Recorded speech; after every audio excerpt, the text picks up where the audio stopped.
رائد إذا في سؤال واحتجنا ترجمة أبعت لك على المسج. على المسج أو أنا بساعد يعني راسل. أوكي.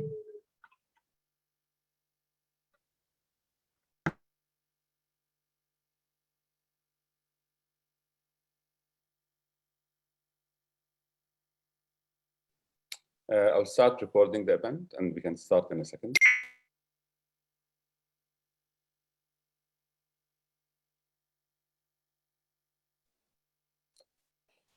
Welcome everyone. This is Raed Jarrar with Democracy for the Arab World Now. I am joined today with an amazing panel of Palestinian speakers. As a Palestinian American myself, I'm very proud to be involved, very proud to see large organizations and think tanks in Washington, D.C. Organize and co-host today's event about the 6 Palestinian civil rights organizations who are being targeted by Israeli authorities. Today's co-hosts or conveners of the event include Democracy for the Arab World Now, the Carnegie Institute, Middle East Institute, and Foundation for Middle East Peace, and the Crisis Group and Century International. Today's event will be moderated by 2 of my colleagues. I'll introduce them and then they can take it from there. First is Laura Friedman, President of the Foundation for Middle East Peace, FMEP. And she's joined by my colleague Khaled Al-Kindi, who is a senior fellow and the director of the Palestine program at the Middle East Institute. Khaled, please take it away.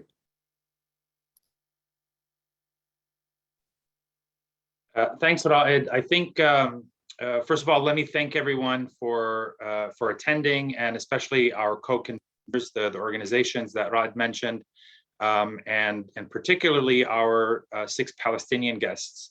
I think Laura is going to start off the discussion with the first round of, with the first question. Thanks, Khaled, and I want to echo the thanks to everyone who's attending. I think we have hundreds of people from all over the world here today, which is a testimony to the interest in hearing from you, the Palestinian organizations. The question that I want to start off with actually is to not talk about specifically the crisis that we're dealing with today, which is the occasion for this event, but I actually want each of you to take a moment and introduce your organizations, because your names are now in the headlines and a lot of people don't know who you are and what it is you do. So I want to give you an opportunity to lay that out first, and then we'll get into the rest. Sahar, do you want to start us off? Sure. Good evening, and thanks a lot for this opportunity and organizing this great event. I'm Sahar Francis, a human rights lawyer and the director of Addameer Prisoner Support and Human Rights Association. Addameer was founded actually in late years of the first Intifada in order to give an answer for the need for free legal aid for Palestinian political prisoners under the Israeli occupation. So we started with the legal program representing Palestinian prisoners in front of the military court system and the Israeli civil system when needed, of course, and monitoring and documenting daily conditions of these prisoners under interrogation, torture, ill treatment, and harassment and other violations by visitation to the prisons. And after the establishment of the Palestinian Authority, we started to focus as well on representing Palestinian prisoners arrested by the Palestinian Authority for political affiliation, and we still do. We have advocacy program as well and raising awareness in our community. We represent basically thousands of Palestinian prisoners in our 30 years of work. Thank you. Shawan, do you want to go next? Thank you, Lara, and thank you for the organizers for this great event. Al-Haq is the first. My name is Shawan Jabarin, the director of Al-Haq. Al-Haq is the first human rights organization in Middle East, not just in Palestine. It was founded by Palestinian lawyers. And the main one is Raja Shahada, Jonathan Kuttab, Charlie Shammas, and others. It was founded in 1979. Now it's 42 years in this field. We document human rights violations. And even since the beginning, you know, the first department that we established, it was the Fieldwork and Monitoring Department. We go and gather first-hand data from the victims, eyewitnesses about the violations. Because of that, we depend on our information, on our first-hand data. Because of that, the Israelis, they haven't challenged our information since the beginning until today. This is, I think, also a sign what we do and which level of professionality and the credibility. We define ourselves as an advocacy organizations. We advocate in different levels, UN, EU, third state parties, and also internally. And after Oslo, we define ourselves as bird with two wings. One wing cover the Israeli occupying power violations, and also the other wing is covered also Palestinian violations. Irrespective of who is the perpetrators, this is, I think, a very important thing. We are not selective, but one main lessons that we learned in our long time work in this field, that if you hold the criminals accountable for their crimes, they will repeat their crimes again and again and again. And because of that, the accountability is one of the main work that we do. And we felt since the beginning when we established this to go, you know, to use the universal jurisdiction way to hold the criminals accountable before national courts. And after the Palestinian acceded to the ICC, we pushed, you know, for that strongly, and we use now this mechanism. I think when we decided to use all of these things, we crossed the red lines. And since the beginning, we felt that we will pay a high price. And this is, I think, you know, things that we are facing, and we have facing all of these difficulties since the beginning. But anyway, we do also legal research, training, capacity building to the Palestinian side, and also we have program at the regional level. Thank you. Thank you. Tahreer, can you go ahead? You are muted.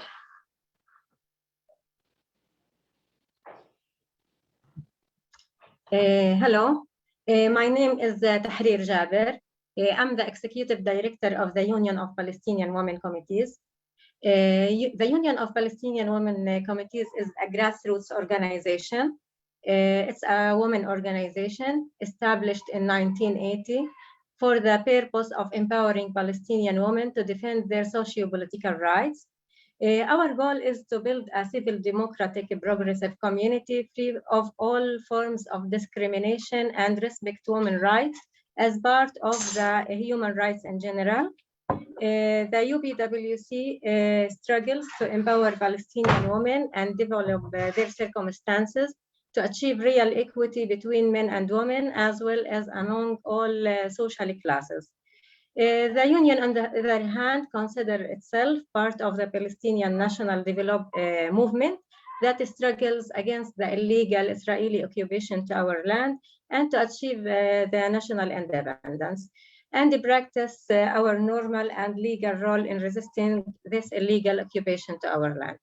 UPWC, since its establishment, provides some services to women because of the lack of these services, especially in the remote areas, the areas that are classified C areas, such as we have a childhood program that around 2,000 child graduated from the kindergartens managed by the Union in the most poor and marginalized areas.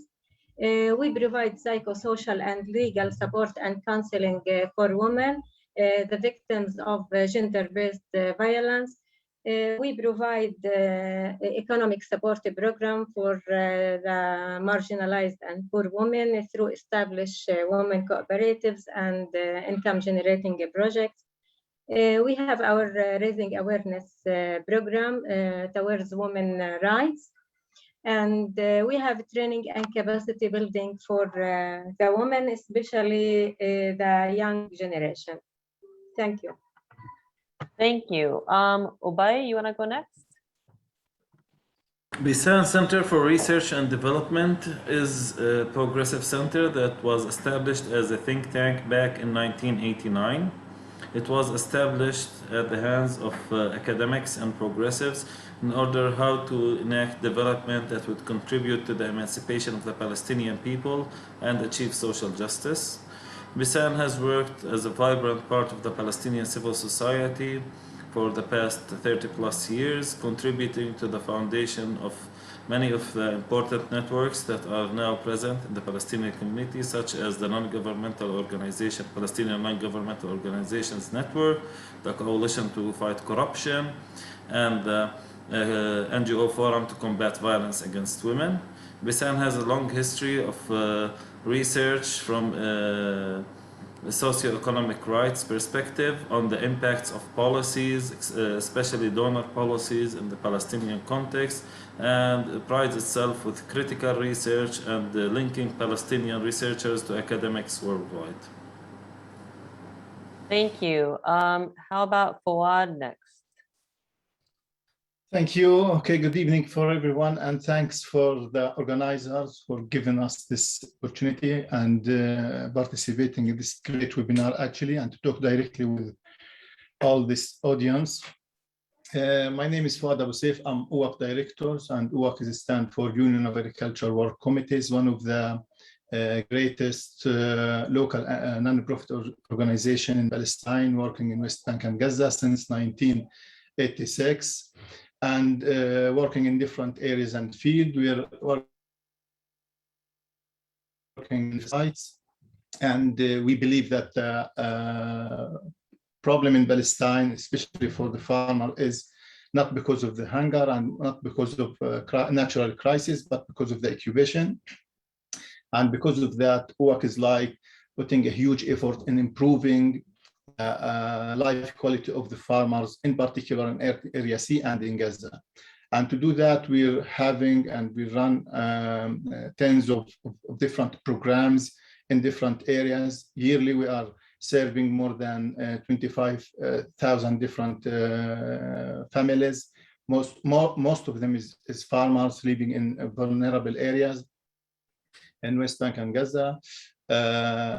Food sovereignty is a huge issue here for UAC, and we're believing that improving the accessibility and the right of having access for the farmer to their natural resources is a must and a fundamental right. And without that fundamental rights and access, I think the farmer will be keeping their suffering from this occupation. UAC also established under this objection and in order to enhance and increase the steadfastness of the Palestinian farmer in Area C, we established, for example, different initiatives. One of the most important initiatives that we are run right now, in alignment with applying the food sovereignty as a practical solution for most of our problem in Palestine, the seed bank. We established the first national seed banks, and this seed bank is like providing the farmer with source of food to plant it and to avoid any other kind of seeds where it's controlled totally by Israeli companies. To do that, also we create different kind of local committees to defend the farmer rights and to be sure that we have an access to the farmers and knowing very well the needs of the farmer in each area. We are, through the land development programs and the other programs, yes, changing the facts on Area C, because we believe the farmers and the lands in Area C, without being reclaimed or rehabilitated, it will be confiscated. And this is one of the things that we're suffering as a Palestinians. So we need to do that through different programs and land development programs. One of that, which is make the conflict with the Israelis, especially settlers, face to face from zero. I don't know, I cannot hear Khaled if he talk to me. I don't think he is. I think he's doing something else. I think he's multitasking. Okay, that's fine. That's fine. So that's exactly where we are changing, as I said, the facts of the farmer in the way that we can. First of all, improving the livelihood of the people by improving the economic situation of the farmer. Number two, which is most important also, which is protecting the Palestinian land by reclaiming the land, not leaving the land without being used, then it will be easy to compensate. In general, UAWC is a member of many networks internally, externally, and one of the most important networks that we are member and represent Palestine and the Arab region, La Via Campesina, where 200 million farmers member of that networks, and it's like where we put an efforts also internally to influence in the official policy for the Palestinian Authority to bring them closer to Area C and the farmer in Area C. Thank you. Thank you very much. And last we have Khaled. And for people viewing it, I have changed everybody's names. I hope you're okay with that, to add in their organizational affiliation so people can keep track of who everyone is. Khaled, go ahead. Thank you, Lara, and thanks for the organizers for giving us this opportunity to be with you and with the audience. My name is Khaled Quzmar. I'm the Director of Defense for Children International Palestine. DCI Palestine this year celebrated the 30th anniversary of establishing this organization, established in 1991 after the campaigns that happened against the children during the first Intifada. So professionals and academics who've been in the Israeli prison, they saw how they are treating the children in the detention, the Israeli military detention system. The main purpose of establishing the organization is to defend the Palestinian children in the Israeli military courts, and to visit them and to give them legal consultation. And after the establishing the Palestinian Authority, we also expand our work to work with children in conflict with the law and children victim of community violence.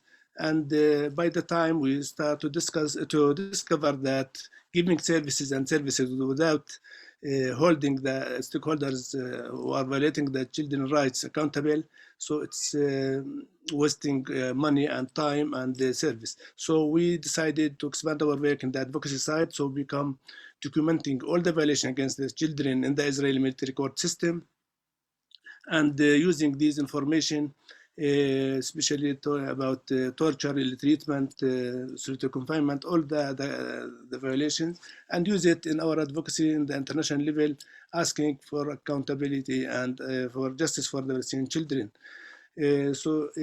Myself, I started in the organization as a defense lawyer, so I used to defend every year more than 200 children in the Israeli military system, and I saw in my own eyes how is they are treating the children, and how is this military courts works, which so far from the fair trial standards, only using military orders. So we continue also to use this experience also in the Palestinian side to create a juvenile justice system in accordance with the international standards.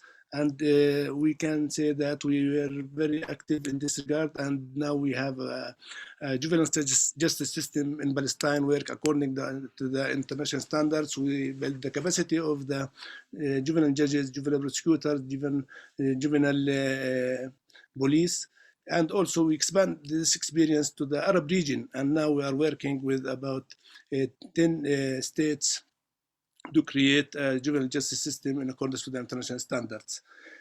Also, we work with children in the Palestinian Authority and building their capacity about their rights and raising awareness about their rights, and also because all the time they are facing the Israeli violations and attacks. So now most of our work is how to keep the hope for those children who are all the time, and during the awareness sessions, they will feel that they have a lot of rights and they are in safety place, but when they get out, they become without any kind of protection. So to keep the hope is a very very important component for us. And also in the advocacy side, we expand our work in 2014 to start to work in the United States with the Congress, with the different networks, network in the US, and of course to the ICC. And now we are presenting tens of the victims who were killed or were subject to serious attacks from the Israeli authorities. Thank you, Khaled, and thank you all for highlighting the kinds of work that you're doing. I want to ask you the question that is on everyone's mind right now, which is the reason that we're all here, and that is, why do you feel that your organizations are being targeted, and why now? So I want to ask maybe 2 or 3 of you to articulate that for us. Feel free to volunteer, whoever wants to jump in.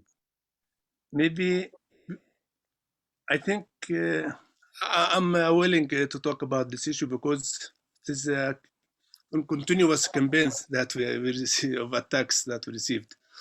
I can start if my colleagues allowed me. Go ahead. Please go ahead. So,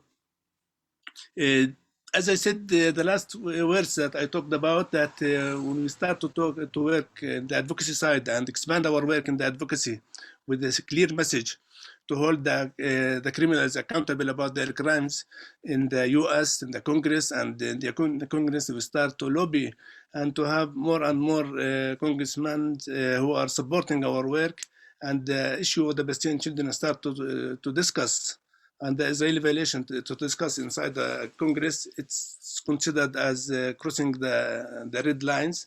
And we faced since 2014 campaign of attacks against all DCI partners around the world, and even the company, the audit company that we worked with, the banks we were working with, every month at least, even if sometimes not weekly. So we file a complaint against them in the UK lawyers in the UK, and the complaint after 10 months we discovered that according to the law in the UK, we have to put a guarantee amount of 500,000 in the account of the court because we are foreigners. So we ask our lawyers to try to find a settlement, at least to silence them. We don't want any compensation or punishment because we haven't the resources, the financial resources to continue. So we reached a settlement to stop attacking DCI and to publish in their website that they have no problem with DCI stuff, with the structure or against DCI. And after that, we start to receive attacks from different Israeli right-wing groups and from the Ministry of Foreign Affairs, the Ministry of Strategic Affairs, and until 29 of July. They raided the office without any notification, without any information, without just attack it, break the door, and they steal. And maybe you saw on the social media how the soldiers were steal the computers from the office. We consider this step as a stage as escalation, but I never expect that it will go ahead because, of course, we know ourselves, and even we challenge this step in the Israeli military court, and the Israeli military court hearing, there were 2 hearing courts, and all the time they used the secret file without knowing why, which kind of information they have against us. And we shocked when Friday we hear that they published this decision, which is for us, shocked us because there is no legal reasons behind that. We believe that there is a political reasons behind this decision, and we know that because our work in the US and in the ICC, they try to silence us or to forbidden us from continue our mission in this regard. Thanks, Khaled. Sahar, go ahead. Yes, I think we are targeted because we are succeeding. We are succeeding in changing the paradigm in the analysis of the international law level, in highlighting that this regime is more kind of apartheid and colonialist regime and not just occupation. And this is because of the success of the NGOs in the accountability level, especially as my colleagues highlighted, our work versus the International Criminal Court in bringing cases, our work versus the UN different procedures level by pointing to the fact that, for example, in our case, working 30 years on the military court system and all the proofs that we are bringing in like putting this system as a kind of a tool that is used to more oppress the Palestinian people, and we're disclosing how actually Israeli occupation is using the justice system in order to oppress the Palestinian people and to use it to arrest more and more and to control our daily life and to affect our right to self-determination. Actually, lately, we're talking about the use of the justice system, so far the military courts with the military order as an annexation tool in order to implement their plan for the annexation. Annexation is not just annexing the land, but if we take what happened just now, the decision of the Israeli minister actually is based on the Israeli law. It wasn't supposed to be implemented automatically in the occupied territories, and they should be using the military order system that they have, but instead he's issuing Israeli law and he's trying to use it. This is the kind of the legal annexation that we're trying to prove and to present in front of the international level as a war crime that the occupation should be accountable for. And this is why mostly we are targeted. And also Addameer, like DCI, were targeted since decades. The first time we were raided were back in 2001 in the second Intifada, in 2012, and then again in 2019. So if they had evidences from our offices for these allegations, why they didn't brought it for the court, why they are relying on secret information now to claim that we are associated for terrorism. Actually, because they failed in affecting our daily work and our messages and our work on the international level, they are trying now to illegalize us in order to make the international community fearing from communicating with us. This order would be used mostly against the Israeli organizations, the Israeli individuals who communicate with us, and mostly on the international level, they will try to affect the funders or the international organizations that they support us. Shawan, you had your hand up earlier, but you put it down. Did you want to weigh in, or should we? Just a few comments, Khaled. I think the nature of our work is the reason. Second, I think also our narrative and our legal analysis, it builds now a common narrative between all the international human rights organizations, which it will educate the people about the nature of this occupation and this occupying power. This is an ordinary occupation. It has a nature of apartheid and colonialism. And I think this is also another thing. Beside, the main issue is to go after their commanders, their key figures, those they are complicit with the crimes, those they committed war crimes. This is, I think, an issue. This is the red line for them, because all the time they claim that they are the only democracy in this, in this region and maybe elsewhere. But the facts shows completely different story. And here we build our narrative, our analysis on facts. I think they can't challenge our information. This is the case. Because of that, it's easy for them to challenge, let me say, military groups, they can't challenge X or Y, but it's not easy to challenge legal, peaceful groups. They address their narrative, their, let me say, messages, their information in a very professional way. Because of that, we build this credibility at every level. And I think they are losing in all levels. The people now, and mainly the young generations, they are more aware. They are taking the side of justice, to be honest with you, and the occupying power and oppressive regime, they are concerned from that. They tried to shut us down. They tried to send the fear when they put roses of funerals behind the doors of our colleagues, those they work in The Hague, and they, they are the focal persons with the International Criminal Court.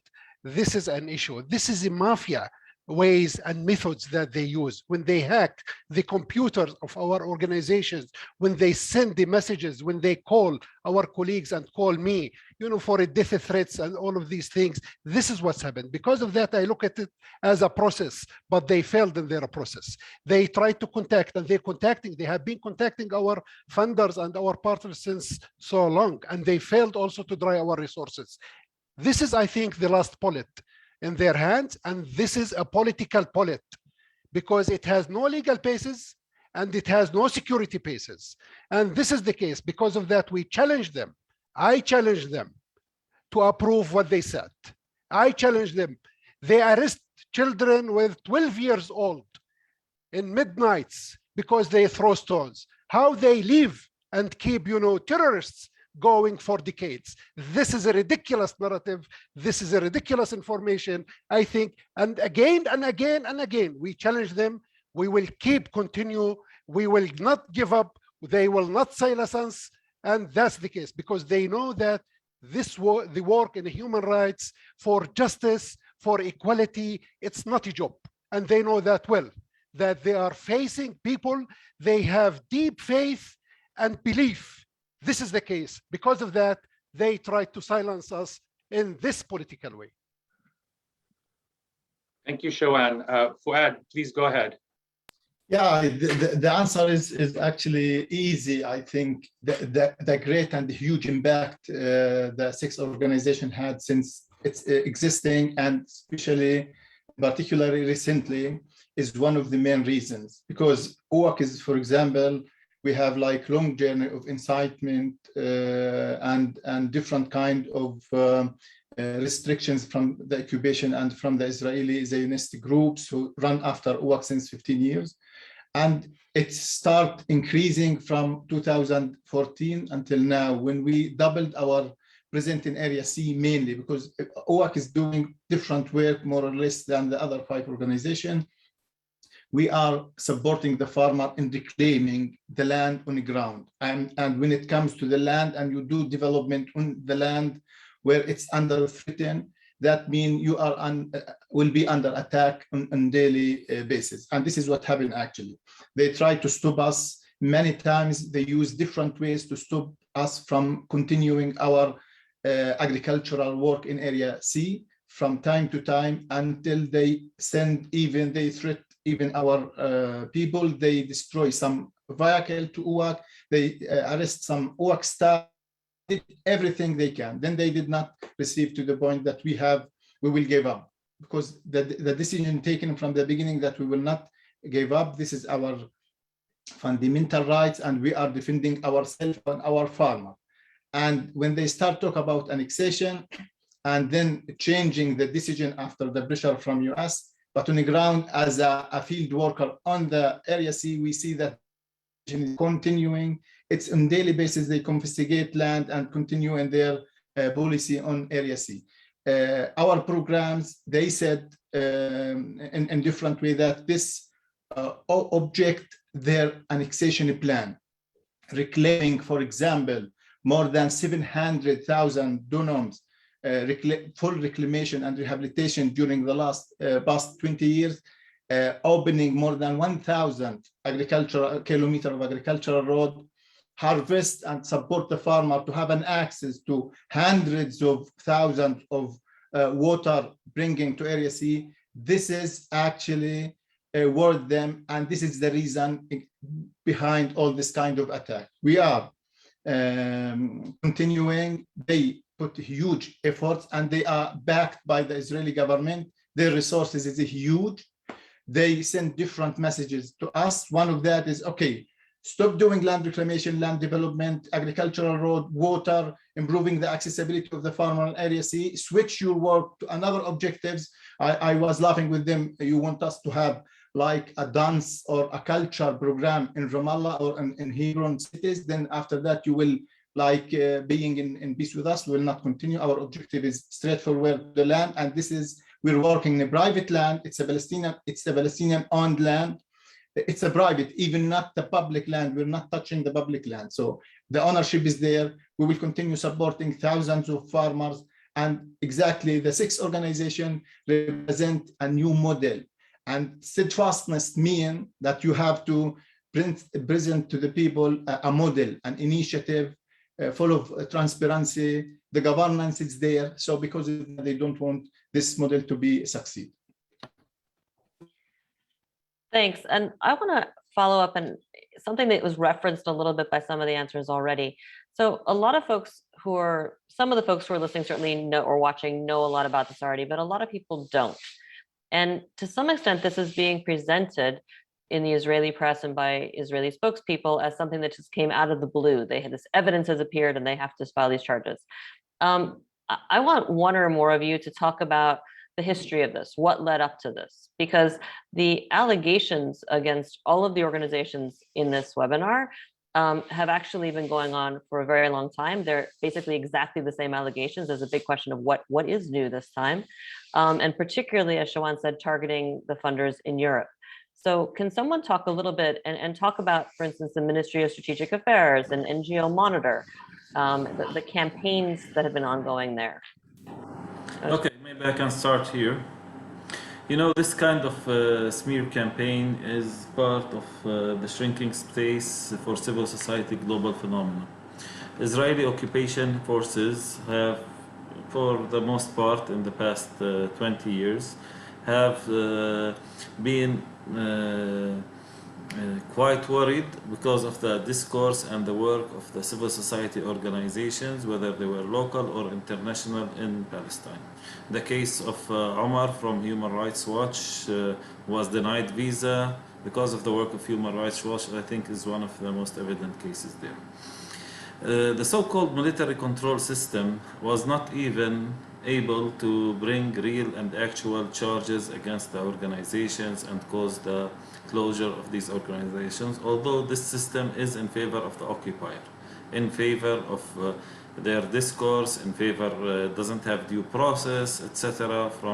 And this is something that's well documented. So a couple of years ago, they started going after the funding of the organizations by creating right-wing organizations that target us with smear campaigns. The notions of UN Watch, UK Lawyers for Israel, NGO Monitor, all of those are right-wing organizations. Regavim, in case of OAX, those are all right-wing organizations that make absolutely ridiculous claims, but I think they are going by the motto, if you repeat the lie enough, people will start believing it. And this is what happened. People didn't start to believe them, but they started to believe themselves. A couple of months ago, they had this big event where they published that they had evidence against the organizations, that there was misuse of EU funding, and they got even the ambassadors, all EU ambassadors in Israel, and handed them dossiers. A lot of the EU ambassadors took the dossiers, went back to their home countries, started examining them, etc. And then we heard statement after another. And this is well documented that there is no fact, there is no evidence, there is no substance to their claims. Gantz, in his declaration, press declaration on Friday, actually said to the Jerusalem Post, we talked to the Europeans and they refused to stop funding for these organizations. This is why we took this step. So it was quite clear. Evidence-wise, they have nothing. Israel arrests, as Shawan said, 12-year-old and younger There's a widely circulated video of an 80-year-old being arrested by the Israeli army in Jerusalem for minor offenses such as throwing rocks or even carrying Palestinian flags or anything like that. If they had any kind of evidence against the organizations, us employees, etc., and any doubts, of course, they would have come and attacked us. But for us, this is quite evident that they are not comfortable with our work. They are not comfortable with our message, even inside the mobilization of either internationals or the Palestinian communities. And they try to, and their previous attempts at smear campaigns have reached, I think, their conclusion that nobody else is believing their organizations. So they went on and fired their last bullets as declaring these organizations as terrorist organization, which is not only targeting us as Palestinian organizations and civil society, but this is also targeting Israeli organizations that are partnering with us, international organizations that are registered in Israel that are also working with us. And I want to say that the precedent for this, I think a couple of weeks ago, was in the Chinese authorities declaring Amnesty International in Hong Kong as also a terrorist organization. So they saw an opportunity and said, okay, let's go ahead with this. This is an opportunity to end not just Palestinian civil society, but also civil society and progressive movement in Israeli community and worldwide.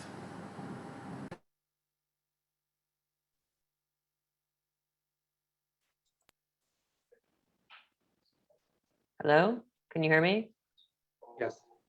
Awesome. So did someone else, let's see, Khaled, did you want to weigh in on this? You are muted. Me or the other Khaled? Oh, I'm sorry, Khaled from DCIP. He has his hand up. And you, Khaled from DCIP, you are muted. Unmute. Yes. Thank yes. you. In brief, I can say that in DCI and maybe others also in their work, we collected evidence from the victims themselves, and we become like a resource for the international human rights organizations and even the UN agencies concerning the Israeli crimes against the children in Palestine. So this is one of the main, one of the reasons. And the second, by lobbying in the Congress and starting even to lobby with the Congress members in order to draft laws to deprive Israel from using the fund in torturing and ill-treatment children. This is another reason.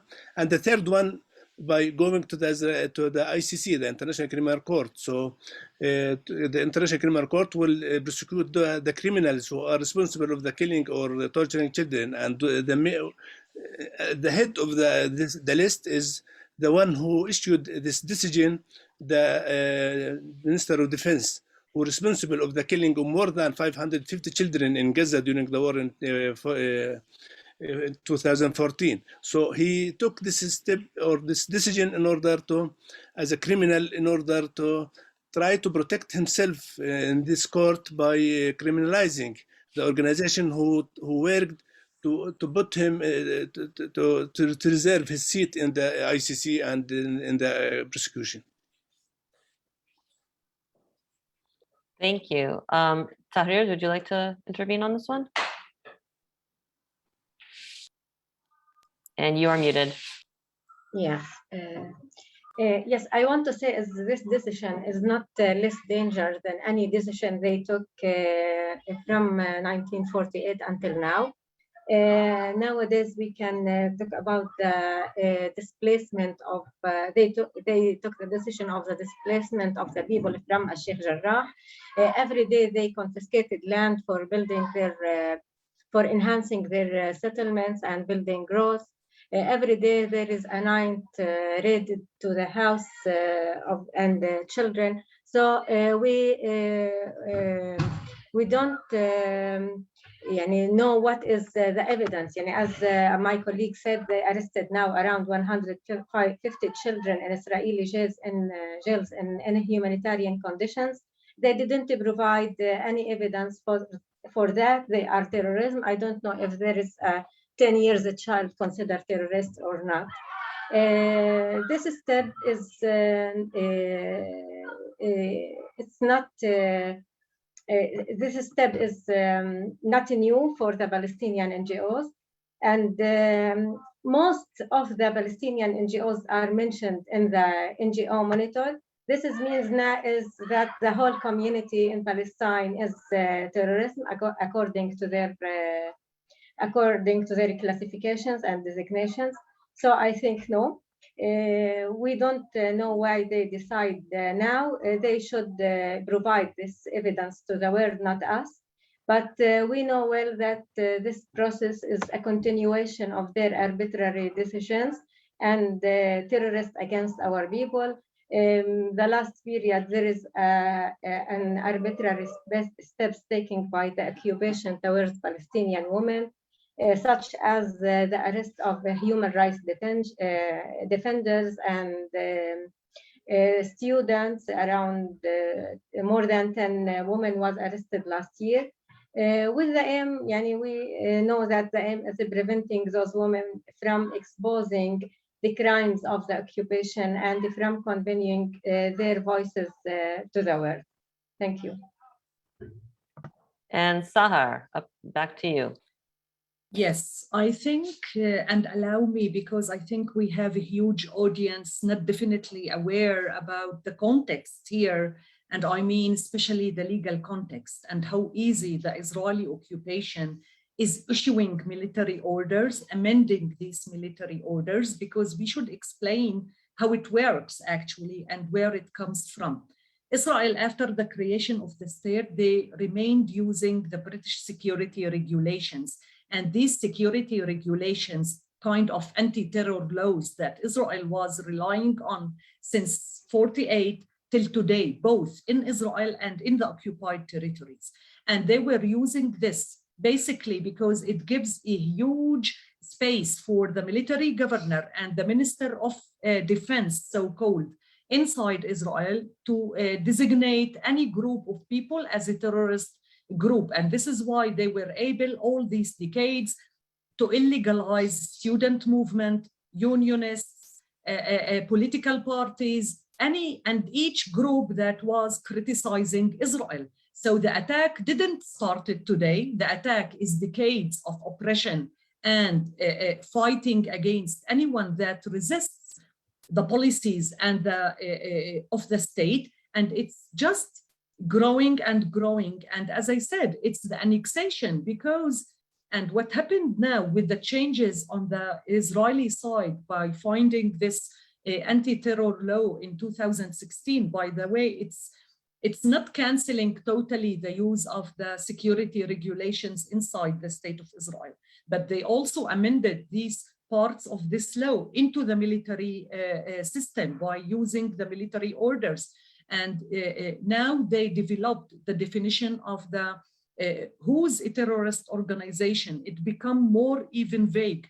They included all the activities of the financial support and any kind of support. And this is the new thing now, that it's a test case for them how to use it. And they were trying to see what's the reaction of the world actually.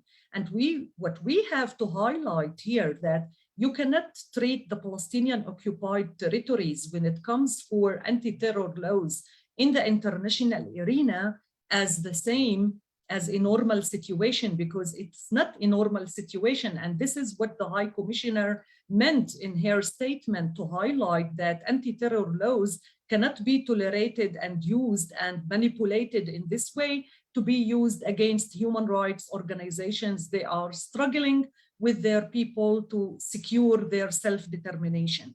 And I think this is why it's very important to understand how the system works. It's very easy to criminalize every Palestinian person. So when they claim that this individual is a PFLP or Hamas or Islamic Jihad, let me remind you that all the parties included in the PLO is still declared illegal in the Israeli military orders and inside Israel, which means they can claim against Mr. Mahmoud Abbas himself as the Fatah leader as a criminal terrorist person. It's as easy as it is that they can criminalize everyone and claim based on secret information that he's a terrorist, and then to claim against us that he's an employee or a board member or a General Assembly member. Thank you. Thank you, Sahar. You really, I think, highlighted a really critical point here, and that is the legal and context in which all of your organizations are operating, and the challenges posed by working in an environment under military occupation where the normal sort of judicial due process guarantees and basic rights simply don't apply. So I wonder, given that, and there are many cases to look at, like the Muhammad al-Halabi case of World Vision, what sort of recourse do your organizations have now to fight these challenges within this system that you just described? And where does that leave you as organizations and your ability to function? So if I could put that to one or two of you, just go ahead and raise your hand. Go ahead, Khaled. Please unmute yourself. Thank you. I would like to talk about the Israeli military system, because as a Palestinian in the occupied territory, we only subject to the Israeli military court system. So the military court system, from my experience for more than 20 years in this system, I can conclude, as many other Israeli lawyers and international lawyers said, that the system is designed in order to punish the Palestinians, not to obtain any kind of justice. And also, which is very important and very dangerous, like to legitimate the Israeli crimes and the practices against the Palestinians. So what we see, what we monitor in the Israeli military court, that arresting a child in the middle of the night, interrogate the child without family member, without legal consultation, without a lawyer, and send him to the court, it is legal. But if you go just a few kilometers to see how they are treating the Israeli children in a different juvenile justice system. So this system is designed to punish the Palestinian. As a Palestinian, the only way to challenge any action, any decision, any military order is only in the Israeli military court. Land confiscation, they confiscate even the authority of the civil system before the occupation. So even the traffic cases now is dealt in the Israeli military court. So land confiscation in the military court, bypass roads and confiscating the lands of the people, and the killing, house demolition, all the cases are, the only way is to challenge in the Israeli military court system. And after procedures, maybe Sahar know more about the Israeli Supreme Court system, but from the record of the Israeli human rights organization, some of them, like B'Tselem, they decided to boycott this system, this tool, because basically there is no rights for the Palestinian, only they legitimate the crimes against the Palestinian. So if we try to use this, only we can just play with the time. But now no more. To obtain justice is impossible in this system.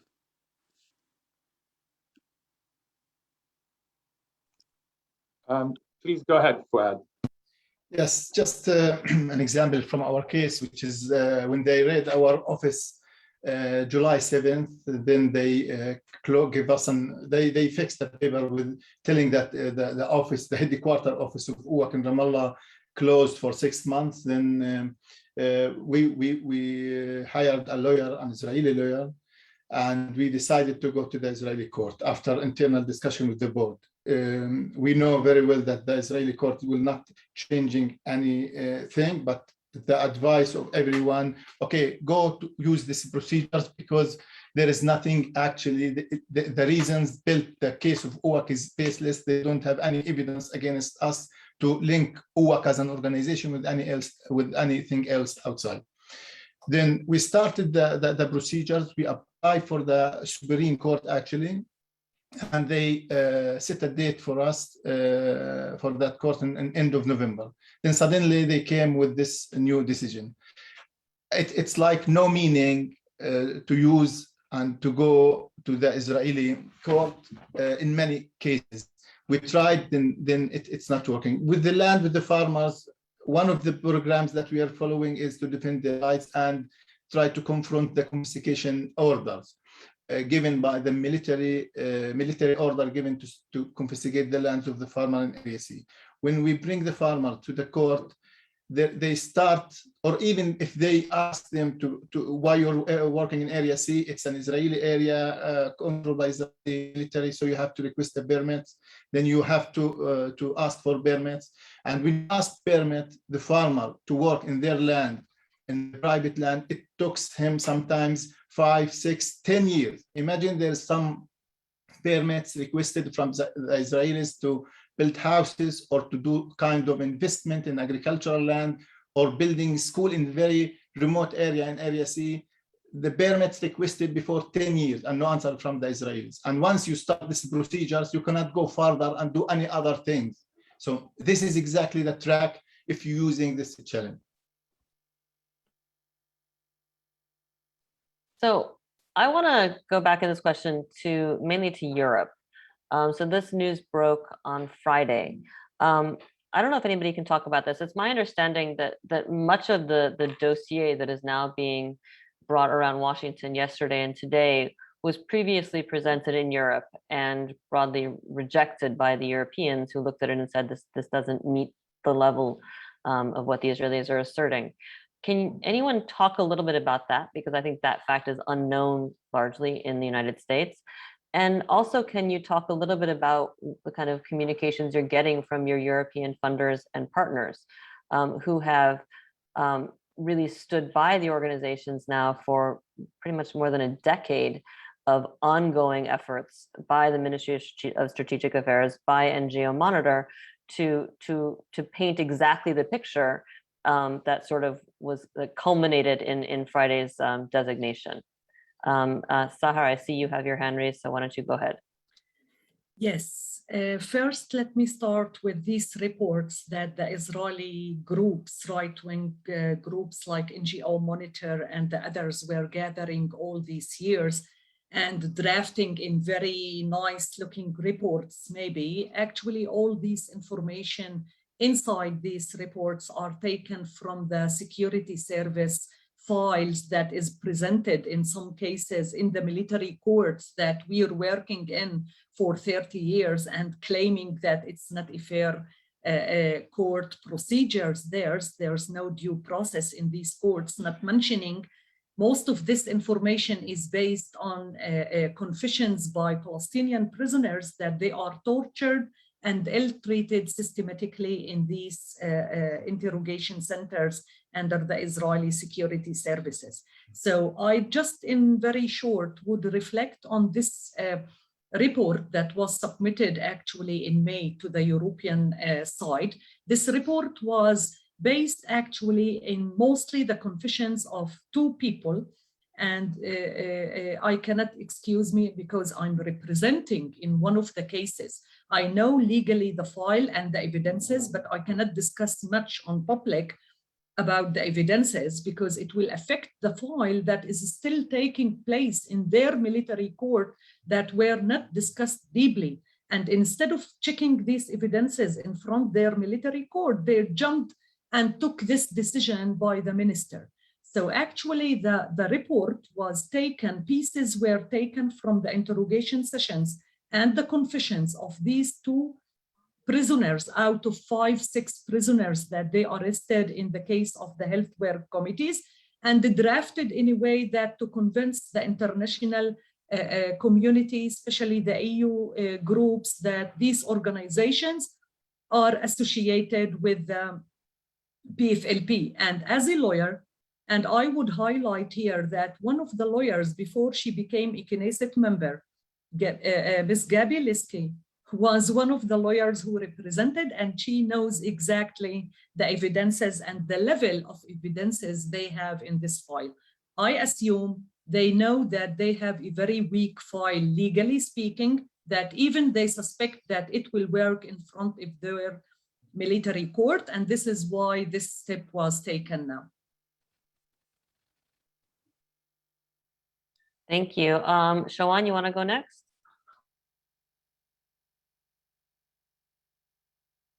You are muted.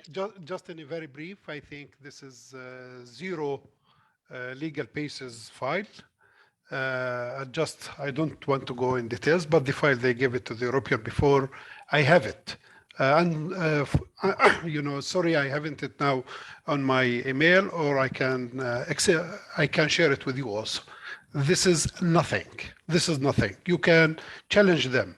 I think now the case is not information here or there. They try to throw dust everywhere like this. The question, if there is a due process in the Israeli, for instance, or to challenge them, if there is international standards, for instance, when you designate this or that, do they follow the standards or not? I mean, human rights standards, international law, humanitarian law standards. That's an issue. This part of the question. Is it there, for instance? I don't trust the Israeli legal system when it comes dealing with the Palestinian cases. It means nothing. The judiciary system in Israel, it's a rubber stamp in the executive authority, the military authority, the intelligence authority. That's the case. This is not just words. This is confirmed by a long time before this one. Because of that, we don't trust, but in the same time, we are not focusing on this.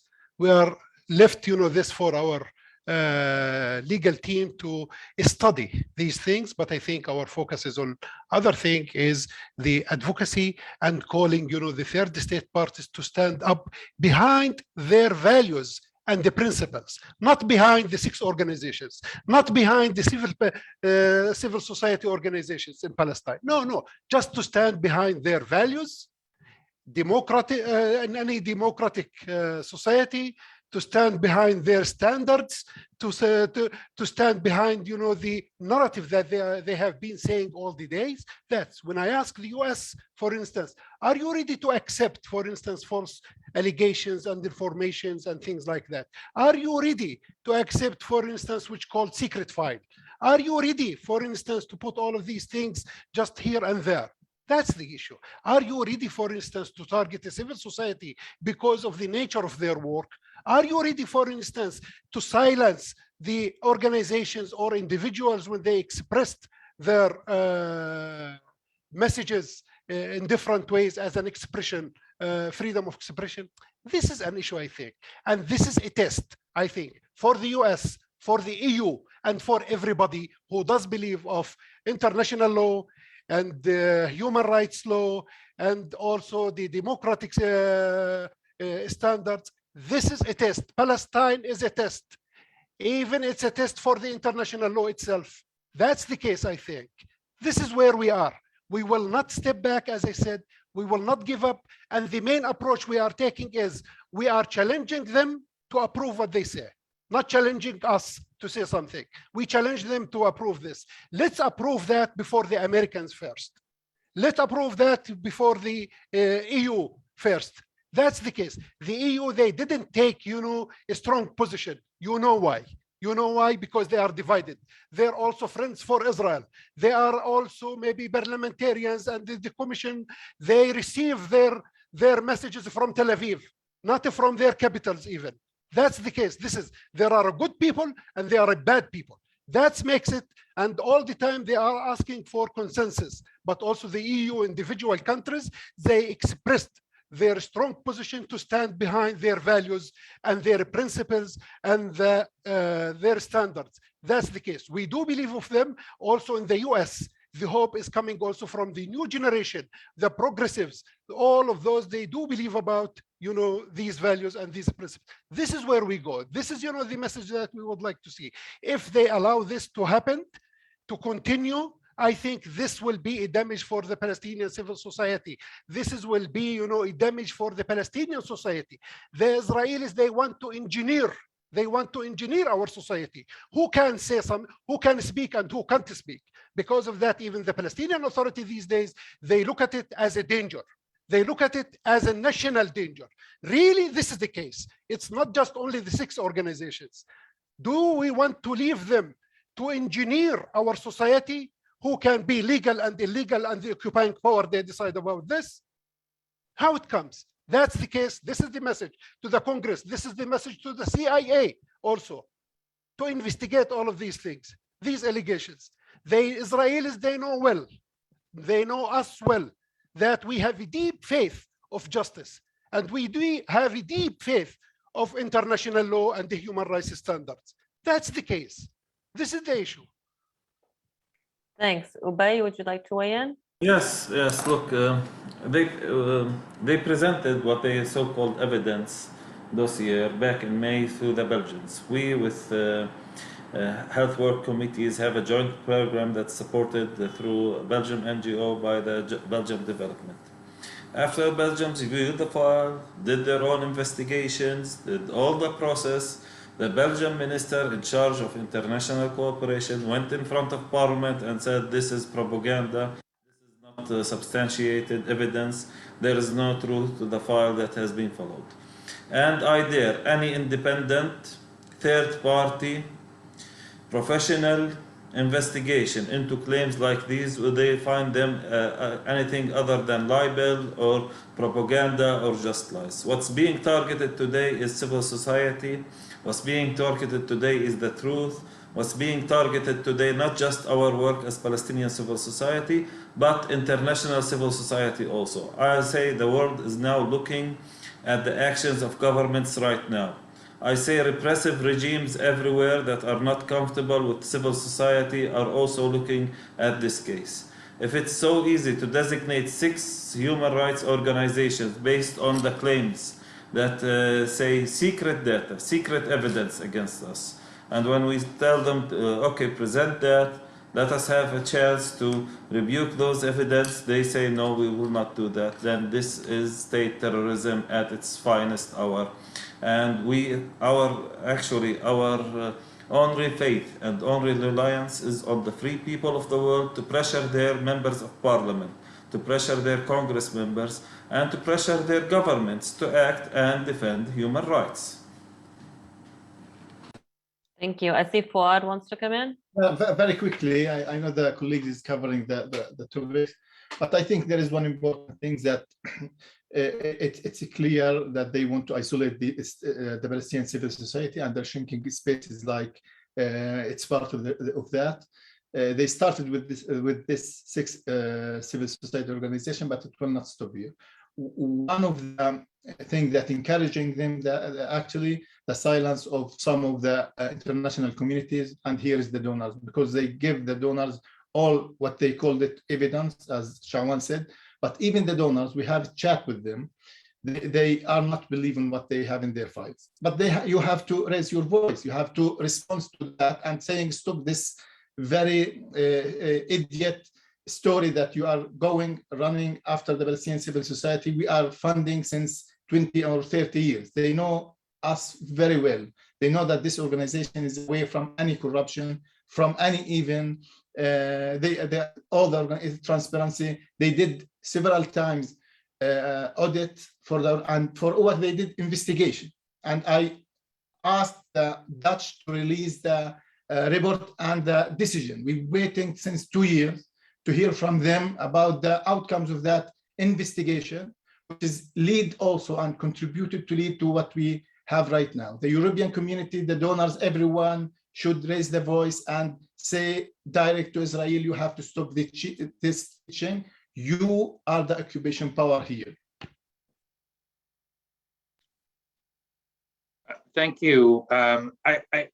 We heard a little bit about the European response. Shawan also talked about Washington's response, but I want to dig in a little bit deeper in terms of the Biden administration and their response, but also the Congress. what are you hearing directly, or are you hearing anything directly from the administration? And have people in Congress reached out to you directly to either find out more, to hear your side of the issue, or anything along those lines? Because as some of you may know, there is a piece of legislation sponsored by Congresswoman Betty McCollum to at least condemn these designations. But is there anything more? And what would you like to see? What is the ideal response coming from Washington or European capitals? Even if, you know, condemning is not enough, how should they be responding? Ubai, go ahead.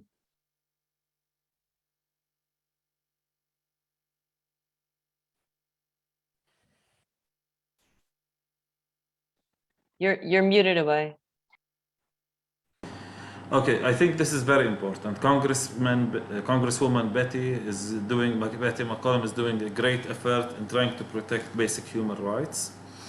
There needs to be also an understanding that these 6 organizations have several US and foreign nationals working among their staff. For example, at Bisan, we have me, myself, and another colleague are US citizens. And these kinds of designations have deep effects, not just on Palestinians, but also on foreigners and dual citizens that are working part of these organizations. So we would expect Congress, we would expect the Biden administration, we would expect everyone to take all the measures necessary to communicate with us, communicate with their citizens, and understand the current situation before taking any steps in any direction. And this is also something that we extend to the members of Congress that are supporting Israel on this issue. They are not just attacking Palestinians, they are attacking even, this resolution even criminalizes Israeli left-wing civil society that is pro-Palestinian rights. So it's I think it's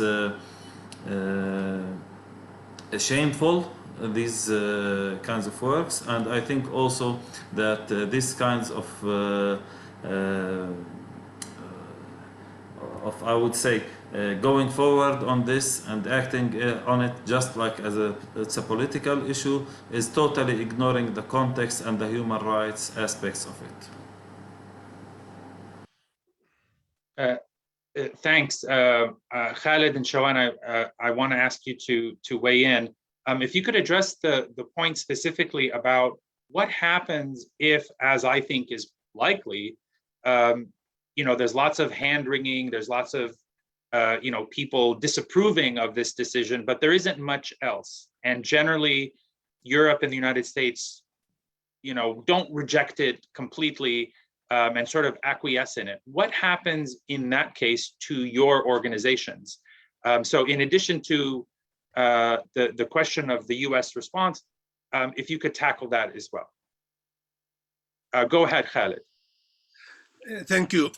I think the Israeli Minister of Defense, when he took this decision, it's not, of course, it is a political decision, but it is built on the previous experience that they used to have a silence from the international community, from the EU and from the US. And I believe that the keeping silence against the crimes that they are committing against the Palestinians, and now in this decision, it become not green light to continue the crimes. I believe it become kind of partnership in this crime, in these crimes. So for the Biden administration, it's now the time, it is the test. If they are going to continue talking good words and no action, so it will be no different with the Trump administration. So I think this is the time to decide, or to be with the human rights or with the international law, or to continue supporting the criminals. I can say that we did a good work in the ground with the international organizations, with the UN agencies, and unfortunately, the international community failed to hold Israel accountable for their crimes, because there is no political will in the area. So I can say now, conclude that they are partners in the crimes against the Palestinians, and they have to change their role. Shawan, would you like to weigh in? 3 small points. If they want to shut us down and to silence us as illegal, as a civil society, as a peaceful means, what they want us to use, if they don't want us to use, legal means, to go to the institutions, international institutions, exactly what they want us to use, to defend the rights, to defend the justice for victims, because at the end we are defending justice for victims. That's, I think, a big question. Everyone has to think about it. Another thing is, when they close all doors before us, which message they would like to send to the new generation? This is also another question everyone has to think about it. If they close the organizations, and this is according the Palestinian law, established according Palestinian law, what they left for the PA, the Palestinian Authority, the people they can ask, you can't protect our land, you can't protect our life, you can't protect our institutions, why you are here? I think also there is another political question to the US also, those they interest with the PA, with the two-state solution, things like that. I think they have to think about it. Another thing is, yes, to be honest with you, I myself, I didn't think about the consequences. I think with one main thing, that we will continue our work. If there is resources or there is no resources, we will continue our work to appear and to provide anything in our hands in a very professional way, in a very legal way, to the International Criminal Court. We will continue our work. That's the case I'm thinking about. Now the consequences, maybe the banking system is an issue, mainly, this, it's important. I can't say it's not important. We are ready to work voluntary. Working in human rights, it's not a job. Working in human rights in the face of oppressive regimes, occupying power, it's not a job. We are working for the victims. We are working for the future of Palestinians in this area. We are working for the fundamental rights, and the main rights is the self-determination. That's the issue that we are working for, and we will not stop. They can come and arrest me. They can come and close the office. I will open the office. If they want to send me to the prison, I will work from the prison under the umbrella and the name of Al-Haq. That's the case, that they have to know that well. We are not thinking about the consequences here or there in our life, in our organizations, and that's it. It's not words from my side. It's not words. It's a commitment, and this is a promise. I promise you. Thanks, Shawan. Tahreer, please go ahead. Actually, Shawan said what I want to say, that we are not deriving from our legitimacy from the Israeli occupation. We are deriving our legitimacy from our Palestinian masses and from the support of the people who believes in human rights and the right to have independent state for Palestinian people. As we said, the occupation state is criminalizing every Palestinian and every step towards the independence and the Palestinian rights. We promise our people that we are continuing our work. We are continuing defending their rights and providing services for our women and children, which actually complies with the international law and didn't contradict with any convention or any agreement. And we will keep enhancing the steadfastness of our people in their land. The position of different of the international organizations is very important for us. We as the UPWC, all the partners and the funders will promise and send us messages that they are supporting us, and they will continue support to our organization. Yesterday, we have a message from our volunteers in UPWC that around 20 psychologists will keep volunteering in the organization to provide the psychosocial support for women, even if the Israeli occupation closed the organization or stop funding or arrest the staff. We have also a group of volunteers from lawyers and from journalists who will keep continue, and from teachers of the kindergarten. Thank you. Sahar, please go ahead. The bottom line, Raed and all, that we are human rights defenders. What you have to do in order to support us, this order should be revoked. And how it could be revoked? Just by political pressure from states that will enforce Israel to revoke this decision. Otherwise, it would be very, very dangerous, not just for the Palestinian civil society, but all human rights defenders all over the world. If this message that states can easily attack human rights defenders in the name of laws, counterterrorism laws. Thank you. It's the US responsibility, the US state, as they support Israel, they can revoke this decision. Can Thanks. I speak So- 2 points, Khaled or Lara? Absolutely, Shawan. Look, our people, this is the first time. Thanks for Gantz for his decision. They brought up our energy, to be honest with you, our power, and now our people, they are supporting us. This is a moment, to be honest with you, when we speak about thousands of people, they are ready. That's the case. The people that we are working with them, companies like printing, Baba, designing, they are doing for free for us, and they declare that. Our colleagues and former colleagues, we are working with 45 staff members. Now we are working with hundreds of staff members everywhere over the world. That's the case, because everyone feels that this is oppression.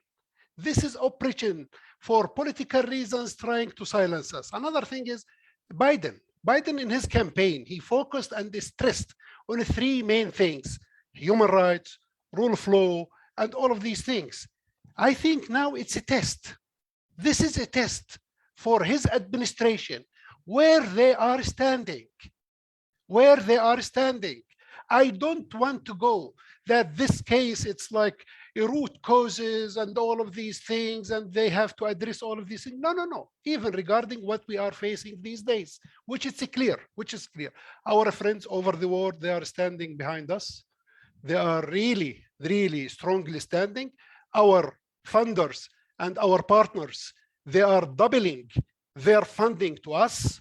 That's the case. We have no lack of funding, to be honest with you. Even the banks, if they have problems, the question is for the US, if they are ready to give a green light to the banks that they can work with us or not. This is an issue, I think, because it will damage also the banks here and also the economic system also here. Thank you. Thanks. We are coming to the end where we have 8 more minutes, which is a short amount of time. I sort of want to give everyone a chance to sort of say one last thing. And I'll tell you the thing that I'd be interested in hearing people who are comfortable, if you're comfortable talking about, is something that was referenced previously, which is how this sort of sits in the broader assaults on human rights defenders around the world. The sort of, Palestinian human rights are on the forefront, right? The tip of the spear, but how this is a test more broadly. We have 8 minutes left, so I don't know if a couple of people want to weigh in quickly, but I think that would be really helpful for contextualizing this. And let's start with Sahar. Thank you. In very short, I think it's very, very important to highlight that Israel is not just promoting such kind of anti-terror laws. Let's remember the weapons industry and the surveillance industry that this system is involved in, and trying to sell it for the whole world in order to be used, not just against terror, but mainly against civil society people all over the world who are resisting and seeking democracy and freedom for all. So this is why we should be all united in facing such oppression regimes. Thank you. Thanks. Ubai? So we just finished research on Bisan for Shrinking Space for Women Activists, where we examined this case in Palestinian context and in the world context. I think that one of the most important things that we observed in this study is that oppressive regimes learn from each other. This is a test case. What's happening to Palestinian civil society being outlawed in mass, and these are not 6 marginal civil society organizations, and not by my words, by the words of leading figures in Palestinian society. These are the 6 most active civil society organizations in the Palestinian society. They have been here longer than the PA. They have challenged all human rights violations by everyone from Israel to the PA to any political party to everyone. And they have, these organizations, worked concretely on improving and promoting democratic values and human rights in the Palestinian society. So this attack will resonate worldwide. Right-wing governments everywhere, oppressive regimes, dictators are saying, okay, so if Israel can get away with this, why not also try it in Africa, try it in Asia, try it in Europe, and you can imagine what the ripple effects globally will this have on all human rights defenders around the world. Thanks. Let's go to Fuad. Yeah, thank you. I think that this is the moment of truth, and protecting the human rights defender in very critical situations is a responsibility of not just the 6 organizations, but even everyone around the world who believe in these values. And I think we are very close to putting this decision down. The huge campaigns is run everywhere in the world, I think mean a lot. And the Israelis start even hesitating and having internal discussion about what kind of great damage we did to our image in the way. This aggression against the Palestinian civil society should be stopped. Will not give up, as everyone said. We will continue, because without the efforts and the great significant job that done by these 6 organizations, even the situation in the ground will be totally miserable, and will allow the Israelis to be more control the human before the trees and the stone in each centimeter of Palestine. Thank you. Thanks. And Khaled, I think you're going to get the last word on the panel. Thank you. And I would like to say that this decision came as part of the Israeli policy for shrinking space and to silence the Palestinian human rights organization. And all, of course, during the years, we suffered as a human rights organization from this policy. Unfortunately, in some places, there was kind of understanding of sometimes working with such restrictions that we used to face from the different places. But what we are suffering from and other international human rights organizations, even UN agencies, many UN special rapporteurs, they are deprived from coming to the country while their position to be in Palestine, like the High Commissioner for Human Rights Office is now without the director since months, because the Israeli deprived to give him. So I can say that this policy now is try to force us to stop and to be silent. But we say we clearly said, and we are saying that we will continue our work. We receive different kind of support from letters from parliamentarians, from UN agencies, and I want to see the reaction from the international community against this decision. From Palestine, we decided, all the organization, to continue the work in different ways, in different means, regardless the Israeli decision. But of course, we need the support from all actors in this level. Thank you. Unfortunately, that's going to have to be the last word. I want to thank our Palestinian colleagues for joining us today. It was a tremendously informative forum. So thank you to Ubai, to Shawan, Khaled, Tahreer, Fuad, Sahar. And also I want to make sure that I acknowledge and thank all of our co-convening organizations, the Middle East Institute, Foundation for Middle East Peace, the Carnegie Endowment, Dawn, the International Crisis Group, Century International, and also a number of supporting organizations like Human Rights Watch, the Carter Center, and Oxfam. A reminder to please check back on the landing page for this website for a recording and any additional resources that we might add. And so with that, I bid you farewell and thank you all. Thank you, everyone. Thank you so much. Shukran. Thank you.